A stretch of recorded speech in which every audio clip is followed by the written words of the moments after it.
Yolg'izlik haqidagi savol, masalan, u qanday ko'rinishda bo'ladi? Chunki shubhasiz har bir kishi ba'zi yolg'izlik davrlarini boshdan kechiradi. Xo'sh, bu qachon haqiqatdan ham zararli bo'ladi va biz uni qanday aniqlaymiz? Yolg'izlik yolg'iz qolishdan farq qiladi. Siz yolg'iz bo'lib, ayni paytda to'liq mamnun bo'lishingiz mumkin. Va aslida ko'p odamlar shunday.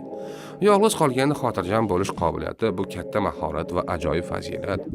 Yolg'izlik bu odamlar bilan bo'lishni xohlaganingizdan ko'ra kamroq aloqada ekanligingizni his qilish.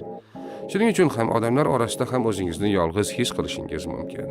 Biz hammamiz ekstraversiya, ya'ni hayotimizda ko'p odamlar bo'lishni xohlash va introversiya, ya'ni ko'proq yolg'izlikka ehtiyoj sezish o'rtasidagi spektrda joylashganmiz. Introvertlar uchun ko'p odamlar stressli bo'lishi mumkin.